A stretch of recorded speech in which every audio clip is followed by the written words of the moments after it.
Order 8. Matters of urgent public importance. Deputy Speaker, what's your matter of urgent public importance? Honorable members, still remain Honorable Asoro Osadebame Roland. I represent Oriomo South constituency. Mr. Speaker, my matter of urgent public importance centered on the ravaging havoc done by Fulani Herdsmen in Oriomo local government. Thank you. Deputy Speaker, you can go on. Mr. Speaker, I stand before you this morning with heavy hearts.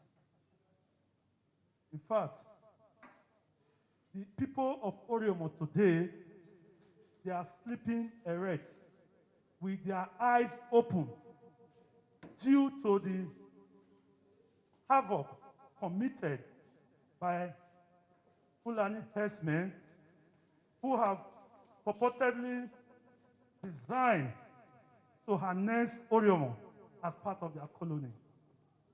Mr. Speaker, you recall some years back in this very plenary, I drew the attention of the House and Edo State in general to the activities of Council Fulani herdsmen who came to Oriomo with the pretense to rear their cattle.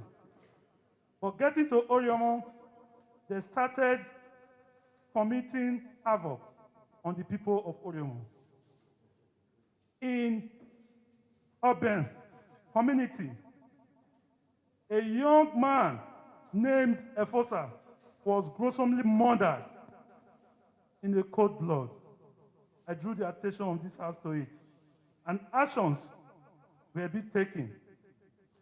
Later, still that year, in Sakomba community, they also killed about 3 other persons.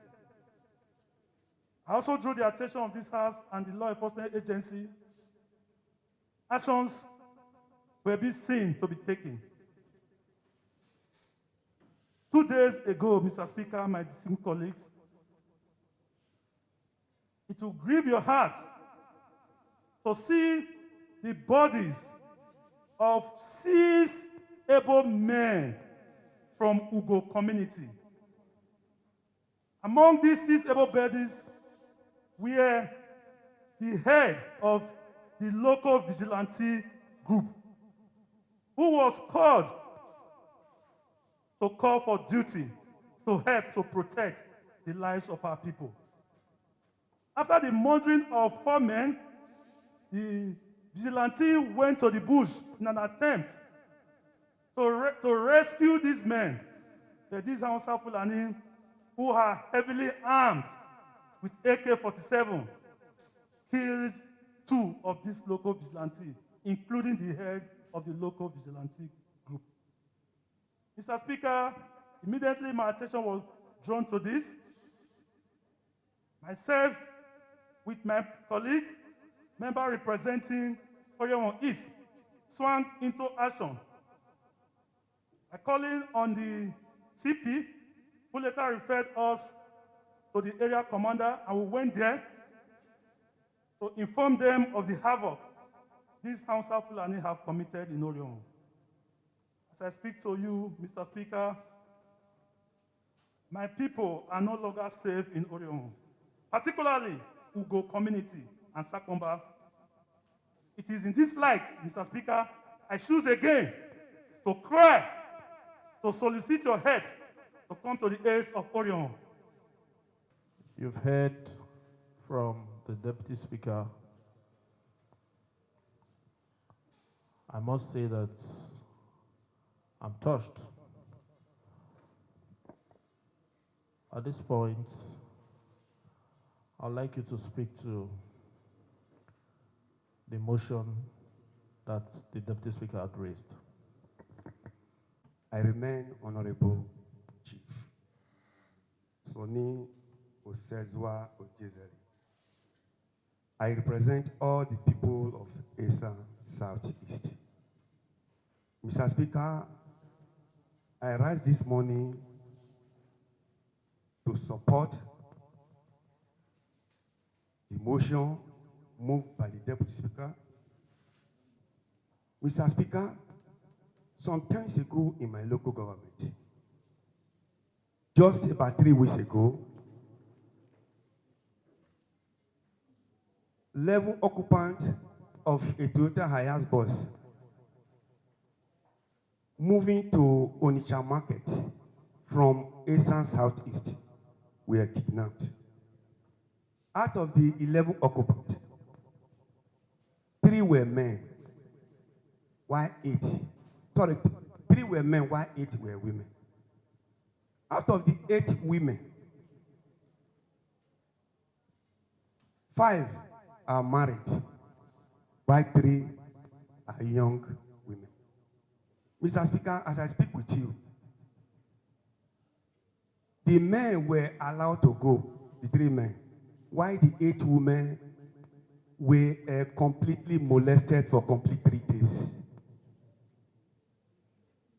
before the ransom was paid, before they were released.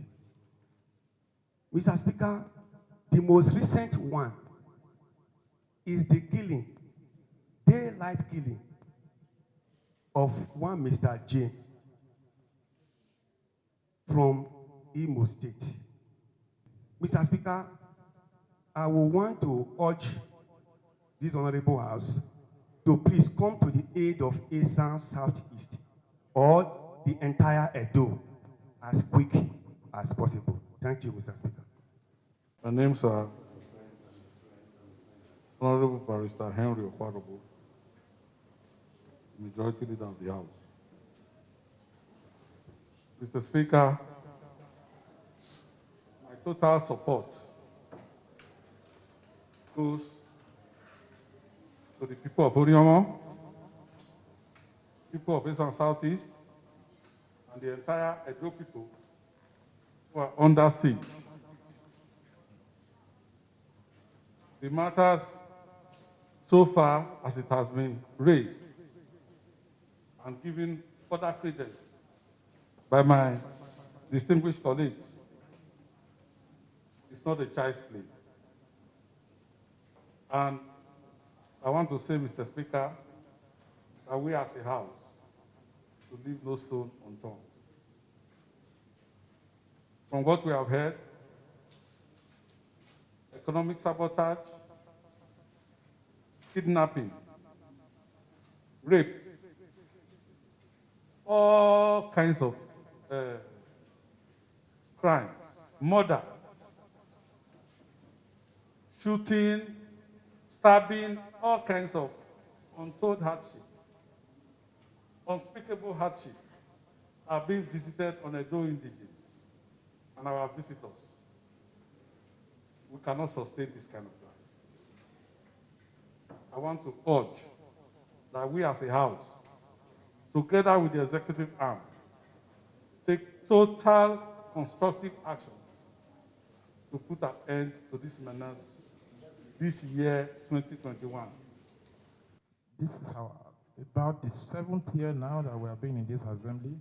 In the whole of 6th assembly, we have raised series of motions as it affects Fulani herdsmen. For me, I don't believe in crying. There are solutions to these problems.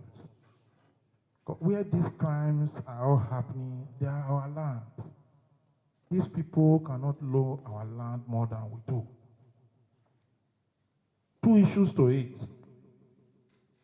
Our people must wake up to the responsibility. They cannot be crying every day. Fulani herdsmen will lay us in the farm. What are our people doing? They said before Abraham there were men. We have always had ways of attending to insecurity in our local villages. We should activate them. We cannot be crying all through.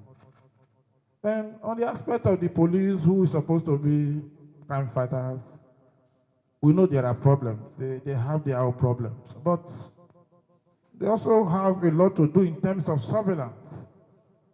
They should know these things before it is happening. Or somebody cannot just come in the name of Herdsmen, he will enter our bush with a motorbike or whichever means we treat they enter. Because when we were on this journey yesterday, a lot of reservations came up. Those areas they were describing that they used to pass, these are farmers, they know those areas more than these people. Because we discovered that even when they are moving in our bushes, they try to move with the aid of one sign or the other. But because we are the owners of the land, we know the bush very well, we know the footpath, we know it all. So for me, I'm going to appeal to our people. They should wake up to their responsibility. They should activate their vigilantes properly. There are communities in this state that those herdsmen cannot do those things and go scot-free. So our people cannot just be lying down and be crying, they'll continue to kill us. How many burials are we going to do? So for me, Mr. Speaker, as a house, I agree we have a lot to do, but our people also have a lot to do. Ours is to give them the backing to ensure that whatever they put in place, they succeed. We operate and practice a secular nation. While I also agree that one of the major roles and responsibility of government is to protect lives and property. It grieves my heart to see that killer herdsmen have invaded our communities and villages. We now have marauders in our midst, terrorizing our citizens of Edo. Our responsibility as representative of the people is to speak for our people who elected us to be here, regardless of the situation. My dear colleagues, you have heard all supporting arguments in respect of these matters of urgent public importance.